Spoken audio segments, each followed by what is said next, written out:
Plano Childrens Medical Clinic started, as I said, in 1991, and it was organized by a local pediatrician, Alan de Villeneuve, and a nurse, Carla Bateman. The two of them had, for years, worked through the school system and realized that there was an awful lot of people in particularly the eastern side of Plano, that had no access to pediatric care at all. So this was a dream of theirs to create the clinic, and so shortly after we gave them the $10,000 grant, they made a deal with the First Baptist Church of Plano to lease this building. It was a little 2-bedroom house, and they leased it for $1 a year for 100 years or something. It was 1,000 square foot, and they held a clinic there on 2 nights a week, on Tuesdays and Thursdays, and there would be 50 to 100 families would show up there, rain or shine, to have their children seen by a pediatrician. It was 100% volunteer, and after '91, we continued to support it, but in a smaller, we give them $3,000 to $5,000 a year just for ongoing support. But then in the mid-'90s, one of our past district governors, Herb Hoxie, he was from the Plano Club, and Herb asked me, among other things, he asked me to serve on the district conference committee. And his district conference was different than anything we had ever done before, as we went to Puerto Vallarta, Mexico. And so 211 of us went to Puerto Vallarta, and we had the service project there to paint a school and do some other things. And we established a relationship with the Puerto Vallarta Rotarians, and they took us out to see a school that needed some help. Well, this school was really a barn. It was on the outskirts of town, and it was a dirt floor, 200 kids in the school. Poverty that you think you only see in documentaries, but it was awful. But the kids were kids. They were kids just like kids that we have in Dallas or Plano. And so as a result of that conference, we built them a school. We raised enough money. We raised $67,000, and we gave the money to the local Rotarians and said, build them a school. Well, they spent $60,000 of that and built a wonderful school. It's a 2-story, 8-classroom, modern facility, ceiling fans, chalkboards, desks. I mean, it was wonderful. Well, we went back 2 years later for the dedication of that school, and as I was standing in one of the doorways of that building with the guy that was the president-elect of my club. I was president nominee, and we were talking, and it's like, this is a wonderful thing, because there were rotary wheels everywhere. There was a giant, about a 6-foot-tall rotary wheel out front, in front of the building. There was a rotary wheel on the basketball court, rotary wheels on the basketball goals. Everywhere was acknowledgement of the good work that Rotary had done. As Skip and I were talking, this is wonderful, but why is it that we can do this in Puerto Vallarta and we have nothing in Plano that says that Rotary's ever been here? So it was just one of those conversations that I remember. Nothing really came of it at that point. This clinic continued to operate, and then once, as I was preparing for my year as president, I was looking for a project that I could do. And I had a file folder that, everything, every idea that I had, I would either write a note, or I'd take a picture or do something and put it in this file folder. Well, it was the front page of the Sunday paper in Plano. That was a Plano Star-Courier. I saw that picture. And even though you can't see much of his face, I recognized him because that's my family doctor. Dr. Todd Wynn. And I knew about the clinic, but I didn't know much about it. I mean, it was one of those that I knew that our club had been supportive of it in the past. We'd helped to create it, but I hadn't done anything with it until I read this article, and I realized that basically the article said they needed, that they had outgrown this 2,000 square foot facility, that there were people that were standing in the rain waiting to get in to see a doctor. Going back to that picture before, that is basically what I saw the first time that I went to the clinic. It was in October of 1999, and there were at least 50 families that were standing outside in a cold rain waiting to get in. And when you got in, what had been the living room of this 2-bedroom house was converted to the waiting room. Waiting room probably had another 20 to 25 people in it. Absolutely jam-packed throughout the facility. Everybody had a smile on their face, even if they were sick. It absolutely captured my heart. And I realized that what we were talking about doing was a huge project.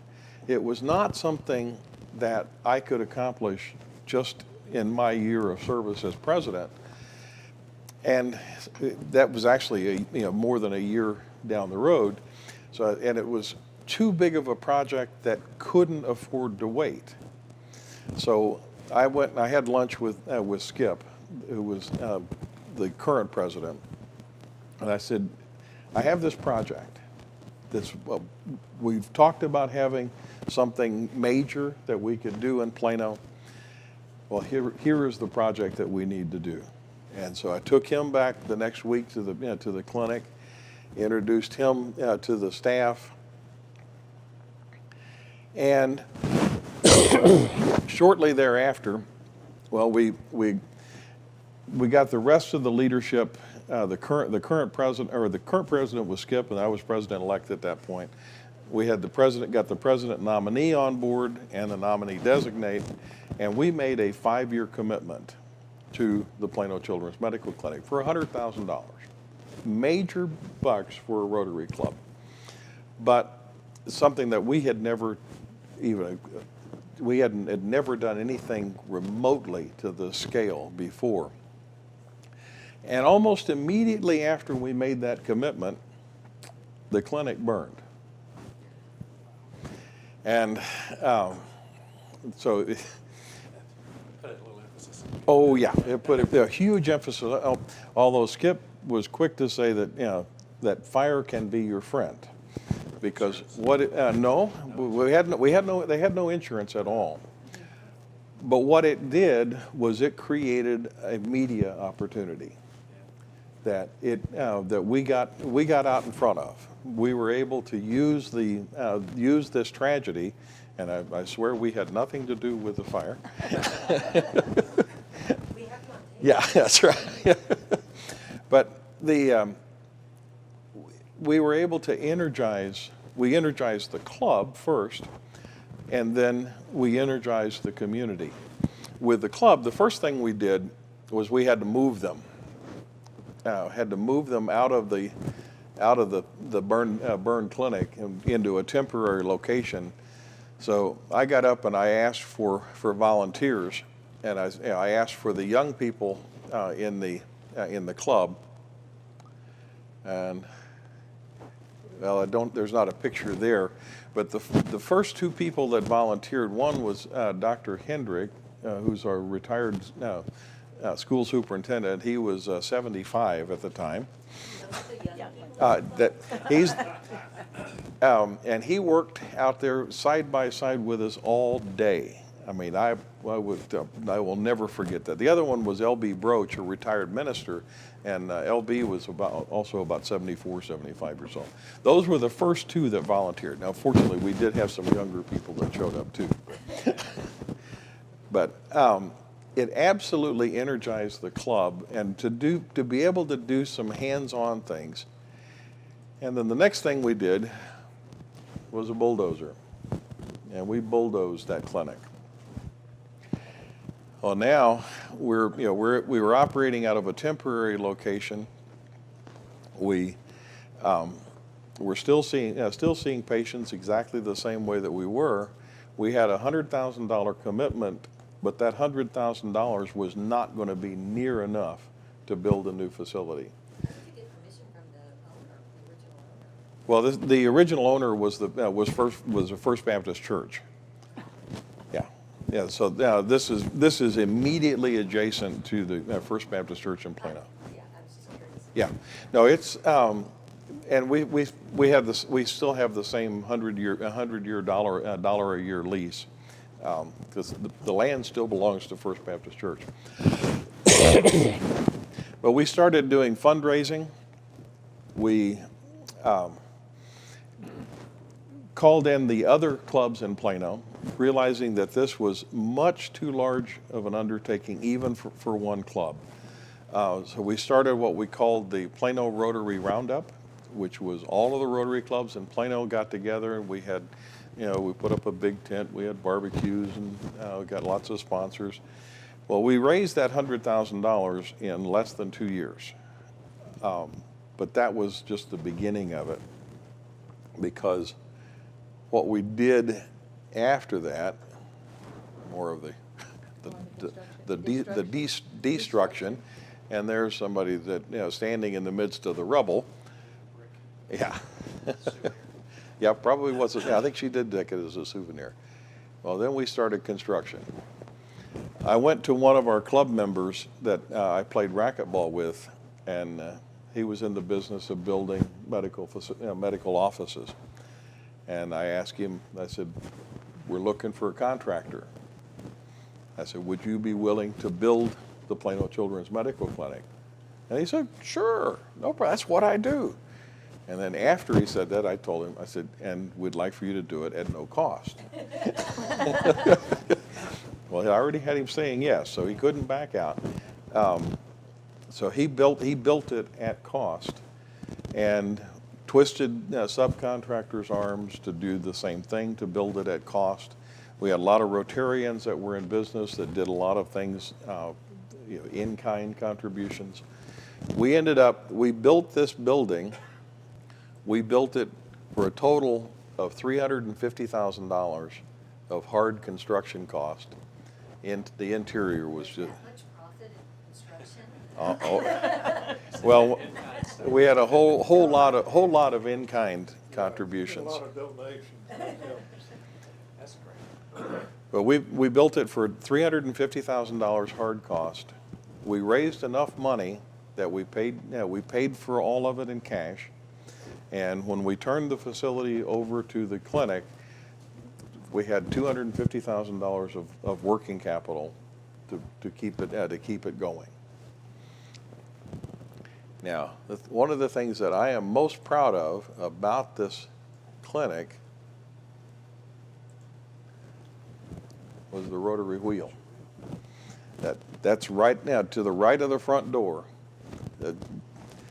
When I designed that plaque, my brother owns a trophy company in Bakersfield, California.